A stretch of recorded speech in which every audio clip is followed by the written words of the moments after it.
এইবার ঈদে সেমাইয়ের এই ডেজার্টটা যদি আপনারা ডেজার্ট টেবিলে না রাখেন তাহলে কিন্তু আপনাদের ঈদের ডেজার্টের টেবিলটাই অসম্পূর্ণ থাকবে।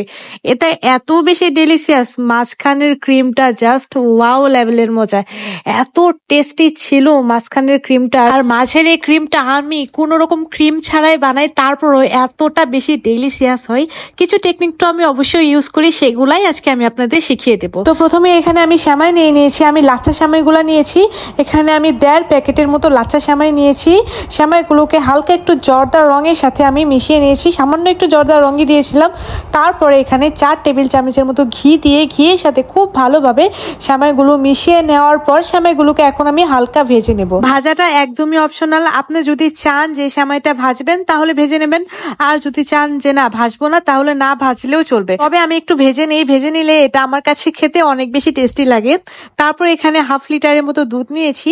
1/2 লিটারের মতো দুধে প্রায় আমি 1 কাপের মতো গুঁড়ো দুধ দিয়েছি। গুঁড়ো দুধ দিলে দুধটা ঘন করার কোনো ঝামেলাই থাকে না, খুব ইজিলি কাজটা হয়ে যায়, তার জন্য আমি গুঁড়ো দুধটা দিয়েছি। আর আপনারা যদি চান যে গুঁড়ো দুধ দিবেন না তাহলে এখানে 1 লিটার দুধকে 1/2 লিটার করে নেবেন, তাহলেই চলবে। তারপরে এখানে দুধটাকে হালকা একটু জ্বালিয়ে নেওয়ার পর আমি এখানে কনডেন্স মিল্ক দিয়ে দিচ্ছি। আমি এখানে কনডেন্স মিল্ক দিয়েছি প্রায় 1/2 কাপের মতো। দেখতেই পাচ্ছেন এটার সাথে আমি কতটা স্ট্রাগল করতেছি। আসলে কনডেন্স মিল্কটা থেকে মিল্কটা বের করাটাই অনেক বেশি কষ্টকর আমার কাছে মনে হয়। কারো কাছে যদি কোনো সহজ উপায় থাকে তাহলে আমাকে জানাবেন, পরবর্তীতে আমি ওই টেকনিক ইউজ করে খুব ইজি ভাবে কাজটা করে নেব। তারপরে এখন দেখতে পাচ্ছেন আমি এখানে সুগারটা অ্যাড করেছি। সুগারটা আপনারা আপনাদের ইচ্ছা অনুযায়ী দিয়ে দিবেন। তারপর এখানে 1 টেবিল চামচের মতো কর্নফ্লাওয়ার পানি দিয়ে খুব ভালোভাবে গুলিয়ে নিলাম। দুধটা যখন অনেকটাই ঘন হয়ে আসবে জাল দিতে দিতে, তখনই এর ভেতর দিয়ে দেব সেই 1 টেবিল চামচ পরিমাণ কর্নফ্লাওয়ার মিশ্রিত পানিটা দিয়ে এটাকে নেড়ে চেড়ে 5 থেকে 6 মিনিট এটাকে খুব ভালোভাবে নেড়ে চেড়ে একদম মিশিয়ে নেব।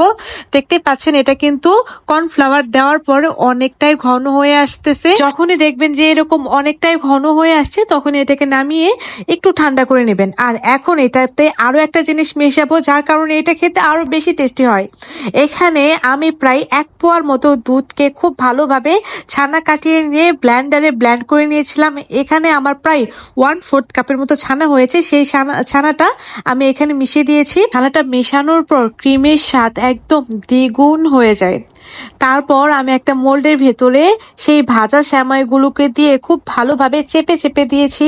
তার উপরে দিয়ে দিলাম ক্রিমটা দেওয়ার পর উপরে আরো 1 লেয়ার সেমাই দিয়ে দিচ্ছি। সেমাইটা দিয়ে এটা আমি ওভেনে প্রায় 15 মিনিটের মতো দিয়ে দেব। 160 ডিগ্রি সেলসিয়াসে আমি এটাকে 15 থেকে 20 মিনিটের মতো বেক করেছিলাম। আপনারা চাইলে চুলাতেও বেক করতে পারেন। তারপর উপরে আমি সুগার সিরাপ দিয়ে দিয়েছিলাম, এটা আমার ক্যামেরায় আসেনি, তার জন্য আমি খুবই দুঃখিত। উপরে কিন্তু অবশ্যই শিরাটা দিয়ে দিবেন। চিনি আর পানি খুব ভালোভাবে জ্বালিয়ে নিয়ে ঘন একটা শিরা করে উপরে দিয়ে দিবেন। আর শিরাটা দেওয়ার পরে জাস্ট এটাকে নর্মাল ফ্রিজে 1 ঘন্টার মতো রেখে তারপর সার্ভ করবেন। দেখবেন যে এটা খেতে কতটা বেশি টেস্টি হয়।